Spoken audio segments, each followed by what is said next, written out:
प्रदेश विशेषमा आज हामीसँग हुनेछन्। एउटै आयोजनाको डिपिआर बनाउन बागमती प्रदेशले दियो 2 पटक भुक्तानी, महालेखाले उठायो प्रश्न। उच्च पहाडी क्षेत्रमा आयोजना बनाउने मुस्किल, नाफा नदेखेपछि मापदण्ड पुगेका कम्पनीले प्रस्ताव नै गरेनन्। मिलेमतोमा सार्वजनिक जग्गा हडप्ने प्रवृत्ति रोकिएन, बारामा मसानघाट रहेको जग्गा व्यक्तिको नाममा। र भ्रष्टाचारको मुद्दा दायर भएसँगै राजविराज नगरपालिकाका प्रमुख निलम्बनमा, विकासका आयोजना अन्योलमा। नमस्कार, म श्रद्धा अर्याल। यी थिए प्रदेश विशेषका लागि आजका सामग्री। यसबाहेक कञ्चनजङ्घा संरक्षण क्षेत्रको मुख्य कार्यालयमै कर्मचारी नहुँदा सेवाग्राहीले पाएको शास्ति बारेको सामग्री हामीसँग हुनेछ। हेर्दै गर्नुहोला प्रदेश विशेष समाचार समीक्षा र सन्देश।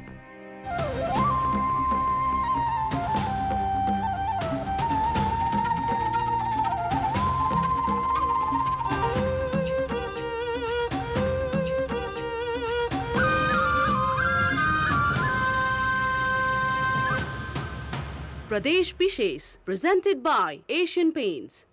सुरुमा प्रदेश संक्षेप।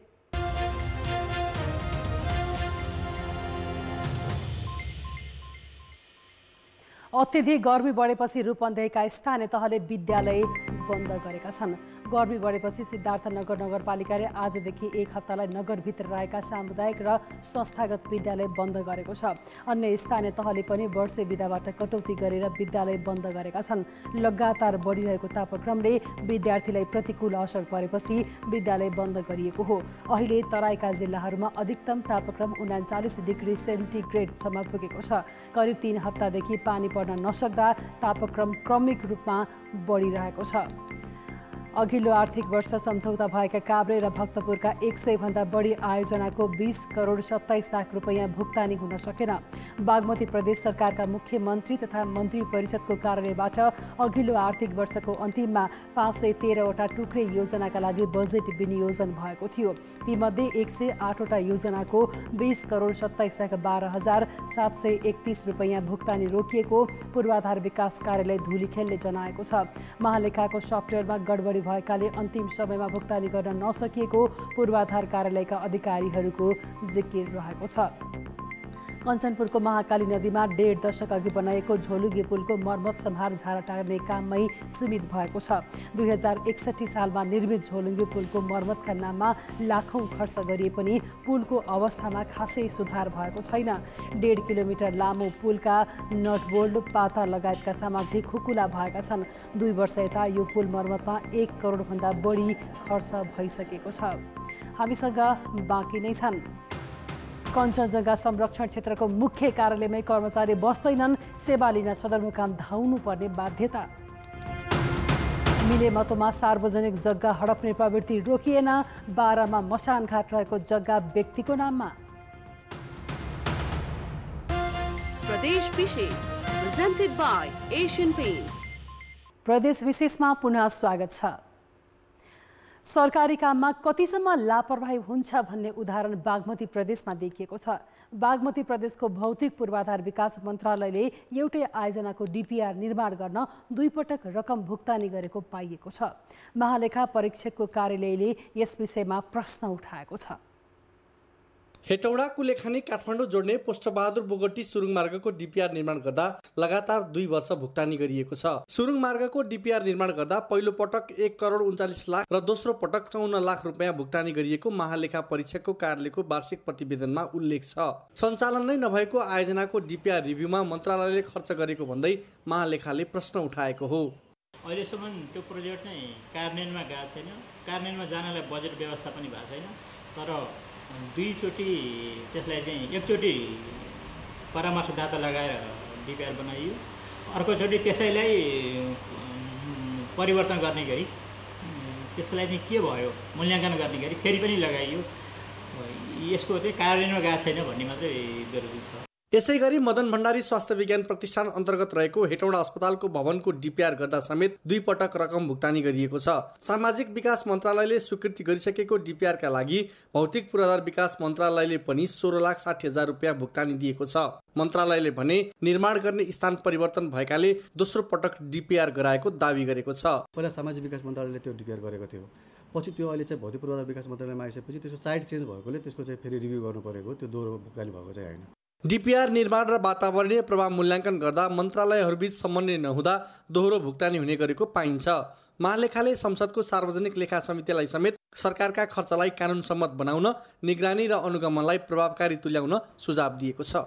कान्तिपुर समाचारका लागि बालकृष्ण अधिकारी, हेटौडा, मकवानपुर। सरकारी ठेक्का हात पार्न प्रायजसो निर्माण कम्पनीहरूबीच हारालुस नै चल्छ। तोकेको लागतभन्दा कम मूल्यमा ठेक्का स्वीकार्ने प्रतिस्पर्धा धेरैतिर देखिन्छ। तर उच्च पहाडी क्षेत्रमा भने प्रस्तावित लागतमा समेत नाफा नदेखेपछि मापदण्ड पुगेका कम्पनी नै आयोजना बनाउन तयार देखिन्नन्। त्यसको असर आयोजना, निर्माण, लागत र उपभोक्तालाई परिरहेको छ। स्वीकृत लागत 25 करोड 12 लाख रुपियाँ रहेको तेह्रथुमको 8 राई सिमले खानेपानी आयोजना निर्माणका लागि सरकारले गत जेठ यता 2 पटक सार्वजनिक सूचना निकाल्यो। तर मापदण्ड पुगेका कम्पनीले प्रस्ताव नै गरेनन्। भोजपुरको हतुवागढीका लागि स्वीकृत 22 करोड 93 लाख रुपियाँ लागतको छितलिङ खोला खानेपानी आयोजनाका लागि गरिएको दोस्रो प्रस्तावमा समेत निवेदन परेको छैन। धनकुटाको तेलिया र ताङखुवाका लागि स्वीकृत 22 करोड रुपियाँ लागतको अर्को खानेपानी आयोजना समेत निर्माण कम्पनीको पर्खाइमा छ। दुर्गम क्षेत्र भएको हुनाले सिमले पनि अलिक दुर्गम क्षेत्र नै छ। त्यस्तै गरी भोजपुरको छितलिङ खोला पनि दुर्गम क्षेत्र भएको हुनाले चाहिँ उहाँहरूले भाग नलिनुभएको जस्तो लाग्छ। मूल्यवृद्धि, जनशक्ति अभाव, ढुवानी समस्या र भौगोलिक विकटताको बहानामा ठूला निर्माण कम्पनी हिमाली र पहाडी जिल्लाका खानेपानी आयोजनामा हात हाल्नै मान्दैनन्। साना र मजौला कम्पनीले मापदण्ड पुर्याउनै सक्दैनन् भने एउटा कम्पनीले एकै पटक 5 भन्दा बढी आयोजनाको जिम्मा लिन नपाउने सार्वजनिक खरिद ऐनको व्यवस्था छ। मुख्य कारण भने लागत रकममा नाफा नदेख्नु हो। मूल्यवृद्धि, भौगोलिक विकटता साथै हाम्रो त्यहाँ जुन मेन पावरको चाहिँ अभावको कारणले गर्दाखेरि चाहिँ अहिले ठेक्का नलाग्नको कारण अथवा ठेक्का लिएको कारण समय सम्पन्न नहुने कारण चाहिँ जगिएको छ। धनकुटाको तेलिया, ताङखुवा, तेह्रथुमको 8 राई र भोजपुरको हतुवागढीमा खानेपानीको अधिक समस्या छ। खानेपानी अभावकै कारण अन्यत्र बसाइ सर्ने क्रम बढ्दो छ। तर सरकारले काम अघि बढाउने अनि आयोजना भने नबन्दा उपभोक्ता निराश छन्। सरकारले बेला बेलामा ठुल्ठुलो आयोजनाका निम्ति छुट्याएको बजेट पनि निर्माण व्यवसायले ठेक्का नहालिदिने, ठेक्का नहाल्दाखेरि त्यो बजेट फ्रिज भएर जाने, त्यसले झन् भयावह र विकराल अवस्था लिइरहेको छ अहिले यो हाम्रो गाउँतिर। महिलाले गाग्रो गिलेन बोकेर गएर त्यहाँ पनि गएर भर्नुलाई अस्वस्थ, लाइनमा बसेर घन्टौँ कुरेर ल्याउनु पर्ने, त्यो समय त्यहाँ व्यथित भइरहँदाखेरि घरको कामहरू लथालिङ्ग हुने। प्रक्रियामा आयोजना देखिने तर काम अघि नबढ्ने प्रवृत्तिले उपभोक्तालाई परेको मार कहिले र कसले बुझ्ने? कान्तिपुर समाचारका लागि भोजपुरबाट अर्जुन बस्नेत र सङ्खुवा सभाबाट दिपेन्द्र साक्यका साथमा विनोद घिमिरे, धनकुटा। मिलेमतोमा सार्वजनिक जग्गा हडप्ने प्रवृत्ति रोकिएको छैन। नापीको फिल्डबुकमा मसानघाट लेखिएको 12 6 बिघा 8 कट्ठा जग्गा अहिले व्यक्तिको हातमा पुगेको छ। सार्वजनिक सम्पत्तिमा व्यक्तिले कसरी कब्जा जमाउँछन् भन्ने यो अर्को उदाहरण हो। बाराको जेतपुर सिमरा उपमहानगरपालिकाको वडा नम्बर 4 मा रहेको यो जग्गा मसानघाट हो। 2021 सालको नापीभन्दा पहिलेदेखि नै स्थानीयले मसानघाटको रूपमा प्रयोग गर्दै आएको 59 नम्बर कित्ताको 6 बिघा 8 कट्ठा क्षेत्रफलको यो जग्गाको फिल्डबुकको कैफियत महलमा 2021 सालमै तत्कालीन प्रधान पञ्च प्रभु उपाध्यायले ऐलानी मसानघाट भनेर सही छाप गरेको स्पष्ट देखिन्छ। स्थानीयले अहिले पनि यो जग्गालाई मसानघाट नै भन्छन्। हामी आउँदाखेरि यहाँ मसानघाट थियो हैन, मसानघाट थियो। यताबाट हामी साइकलले जान्थ्यो, आलो थियो, यस्तो हाता थियो, हामी जान्थ्यौँ, उताबाट मान्छे आउँथ्यो। यदि चाहिँ अब जनप्रतिनिधिहरूले यो जग्गा चाहिँ खोज तलास गर्ने भने नागरिक स्तरबाट पनि हामी यो जग्गा चाहिँ सार्वजनिकरण गर्नतिर हामी अगाडि बढ्छौँ। मसानघाटको यो जग्गा काठमाडौँ धर्मस्थलीका रामचन्द्र गौतमले दूषित कार्य गरी आफ्नो नाममा दर्ता गराई चर्चित जग्गा कारोबारी इच्छा बहादुर वाग्ले मार्फत बेचबिखन गरेको खुलेपछि अख्तियारले समेत छानबिन थालेको थियो। सार्वजनिक प्रकृतिको जग्गा भएको प्रमाणको आधारमा मालपोत कार्यालय सिमराले 2077 साल असोज 23 गते नै सरकारको नाममा ल्याएको थियो। तर गौतम र वाग्ले समेतले त्यस विरुद्ध उच्च अदालत वीरगञ्जमा रिट दिए। न्यायाधीश साधुराम सापकोटा र सीताराम मण्डलको संयुक्त इजलासले विपक्षीलाई नबुझी एकलौटी रूपमा गरेको मालपोतको निर्णय प्राकृतिक न्यायको सिद्धान्त विपरीत भएकाले निर्णय बदर हुने ठहर गर्दै व्यक्तिको भोग चलन कायम हुने गरी 2078 साल माघ 24 गते श्रेष्ठता नै सच्याउने फैसला गर्यो। माघ 24 मा भएको फैसलालाई 2079 साल वैशाख 21 गते प्रमाणीकरण गरेको अदालतले उक्त फैसलाको जानकारी सरकारवालालाई अहिलेसम्म दिएको छैन। अदालतले चाहिँ के फैसला गर्यो भन्ने कुरो यस कार्यमा हालसम्म कुनै जानकारी आएको छैन। बोल्दाखेरि अलि मानहानिका कुराहरू पनि उठ्लान्, तर पनि यो फैसलाहरूले चाहिँ अलिकति सार्वजनिक जग्गाहरूको संरक्षणको सन्दर्भमा चाहिँ अलिकति चुनौती चाहिँ यसले खडा गर्ने देखिन्छ। मसानघाटको यो जग्गा आफ्नो भोग चलनमा रहेको तर 2021 सालको नापीमा छुट भएकोले छुट दर्ता गरी पाऊँ भनी पहिलो पटक काठमाडौँ धर्मस्थलीका रामचन्द्र गौतमले 2042 साल फागुन 10 गते मालपोत कार्यालय 12 मा निवेदन दर्ता गराएको देखिन्छ। फरहदवा गुठी मार्फत जिल्ला मालपोत कार्यालय 12 ले 2047 सालमा रामचन्द्र गौतमको नाममा जग्गा दर्ता गरेको देखिए पनि दर्ता छुट निवेदनका साथमा पेश गर्नुपर्ने 7 नम्बर फाँटवारी 2071 सालमा मात्र पेश गरेको र त्यो पनि काठमाडौँमा भरेको देखिन्छ। अचम्मको कुरा त के भने 2021 साल भन्दा पहिलेदेखि नै 59 नम्बरको कित्ता आफूले भोग चलन गरेको भन्दै 42 सालमा छुट दर्ताको निवेदन दिने गौतम काठमाडौँ निवासी नै भएको र उनको उमेर 2021 सालमा 14 वर्ष मात्र रहेको उनको नागरिकताले देखाउँछ। सरकारी जागिरेको रूपमा पहिलो पटक 2038 सालमा 12 मा आएका गौतम 12 बसाइकै क्रममा दूषित कार्य गरी जग्गा हडपेको मिसिलमा संलग्न कागजको आधारमा नै मालपोतले उक्त दर्ता बदर गरेको थियो। कान्तिपुर समाचारका लागि क्यामेरामा पंकज श्रेष्ठका साथ उपेन्द्र ठाकुर, वीरगञ्ज। प्रदेश विशेष प्रेजेन्टेड बाय एशियन पेन्ट्स। प्रदेश विशेषमा पुनः स्वागत छ। विकास निर्माणको काममा भ्रष्टाचार गरेको भन्दै अख्तियारले पछिल्लो पटक सप्तरीमा कारबाही तीव्र बनाएको छ। अख्तियारको कारबाहीसँगै राजविराज नगरपालिकाका प्रमुख भीमराज यादव समेत निलम्बनमा परेका छन्। यो सँगै नगरपालिकाको विकास अन्योलमा परेको छ। राजविराज स्थित यही रङसलाको अस्तर उन्नतिको कार्यमा आर्थिक अनियमितता भएको भन्दै अहिले अख्तियार दुरुपयोग अनुसन्धान आयोगले 7 जनामाथि विशेष अदालतमा मुद्दा दायर गरेको छ।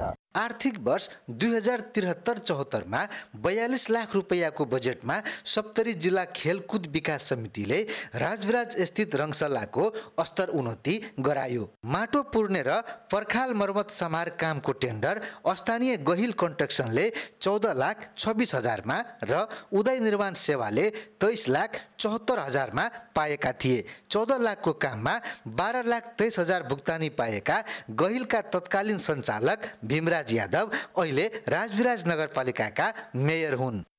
5 वर्ष अघिको त्यो काममा अख्तियारले छानबिन गरेर भ्रष्टाचार भएको ठहर गरी 7 जना विरुद्ध गत असार 29 गते विशेष अदालतमा मुद्दा दायर गरेको हो। आरोप पत्रमा खेलकुद विकास समितिका अध्यक्ष एजेट न्यासुरमाथि 13,27,000, उपाध्यक्ष धीरेन्द्र वर्मामाथि 2 लाख, तत्कालीन कार्यालय प्रमुख महेन्द्र प्रसाद यादवमाथि 7,57,000, तत्कालीन प्रमुख लक्ष्मण मण्डलमाथि 5,69,000, जीसस सप्तरीका तत्कालीन इन्जिनियर विकास श्रेष्ठमाथि 13,27,000, उदय निर्माण सेवाका सञ्चालक उदय श्रेष्ठमाथि 10,63,000 र गहिल कन्स्ट्रक्सनका सञ्चालक भीमराज यादवमाथि 2,63,000 बिगो कायम गर्दै कैद एवं जरिवाना माग गरिएको छ। यता 5 वर्ष अघिको विषयलाई लिएर अहिले नगरपालिकाका नवनिर्वाचित प्रमुखलाई नै मुद्दा दायर गरिएपछि स्थानीय भने अन्योलमा परेका छन्। अब नगरपालिकाको विकास कसरी होला भन्ने चिन्ता उनीहरूमा देखिन्छ। 5 वर्ष 6 वर्ष अघि नै भएको कामको मुद्दा चाहिँ अहिले मुद्दा हाल्ने र जनताले निर्वाचित गरे गरिसकेको मेयरलाई काम गर्न नदिने मनसायले यो मुद्दा हालेको हो कि त्यस्तो भान भइरहेको छ। सप्तरीकै बलान बिहुल गाउँपालिकाकी तत्कालीन उपाध्यक्ष रुबी गुप्ता सहित 9 जना कर्मचारीमाथि अख्तियारले विशेष अदालतमा दायर गरेको मुद्दा यथास्थितिमै छ।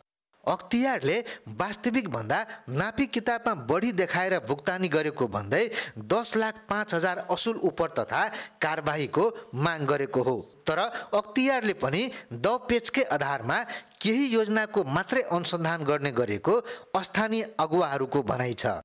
मुद्दा मिलाइदिने, अरू जति बेरोजीहरू छ त्यो दबाई दिने, त्यो काम भएछ। महालेखाको प्रतिवेदन अनुसार छानबिन नहुनु, उजुरी परेको लामो समयपछि मुद्दा दर्ता हुनु जस्ता विषयले अख्तियारको काम कारबाहीतर्फ पनि शङ्का उब्जाएको छ। कान्तिपुर समाचारका लागि आर्यन विश्वास, राजविराज, सप्तरी। माओवादी विद्रोहताका सदरमुकाम सरेका अधिकांश सरकारी कार्यालय पुरानै स्तरमा आइसकेका छन्।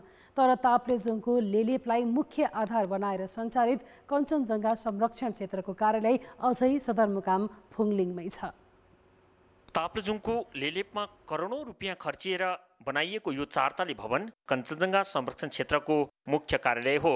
तर व्यवस्थापन परिषद र संरक्षण क्षेत्रका कर्मचारी भने मुख्य कार्यालयमा नबसी वर्षौंदेखि सदरमुकाम फुङलिङ बस्दै आएका छन्। मेन हाकिमहरू यहाँ अलिकति बस्नुपर्छ, या पाहुना जस्तो मात्र आएर उहाँहरू चाहिँ 2 दिन बस्छ जान्छ, मिटिङ बस्यो 2 दिन अनि टाप। पूर्वमा सिरजङ्गा गाउँपालिकाको याम्फुदिन र उत्तरमा फक्तालुङ गाउँपालिका अन्तर्गत चीनको सिमानासम्म फैलिएको कञ्चनजङ्घा संरक्षण क्षेत्रको मुख्य जिम्मेवारी वन र वन्यजन्तुको संरक्षण गर्नु हो। तर विडम्बना, गाउँमा वन्यजन्तुले क्षति गरे वा वन सम्बन्धी कुनै काम परे सेवाग्राहीले निवेदन लिएर सदरमुकाम फुङलिङ धाउनुपर्ने बाध्यता छ। चाँडोभन्दा चाँडो चाहिँ स्रोतको व्यवस्था गरेर नेट सेटको अब टेलिफोनको राम्रो सेवा सुविधा भएपछि हामी लेलेप हेड अफिसमै बसेर सेवा प्रवाह गर्ने नै छौँ। लेलेपलाई मुख्य आधार बनाएर सञ्चालित संरक्षण क्षेत्र सशस्त्र द्वन्द्वकै समयमा सदरमुकाम केन्द्रित भएको हो। यसबीचमा विस्तृत शान्ति सम्झौता भएको पनि वर्षौं भइसक्यो। स्थानीयको आय आर्जनमा टेवा पुर्याई दिगो संरक्षण गर्ने उद्देश्य लिएको कार्यालयले दुईतिर भौतिक संरचनामा लगानी गरेर सदरमुकाम केन्द्रित हुनुलाई संरक्षणवासीले आश्चर्य व्यक्त गरेका छन्। कान्तिपुर समाचारका लागि आनन्द गौतम, ताप्लेजुङ। प्रदेश विशेष अहिलेलाई सकियो। कान्तिपुर टेलिभिजन हेर्दै गर्नुहोला। नमस्ते।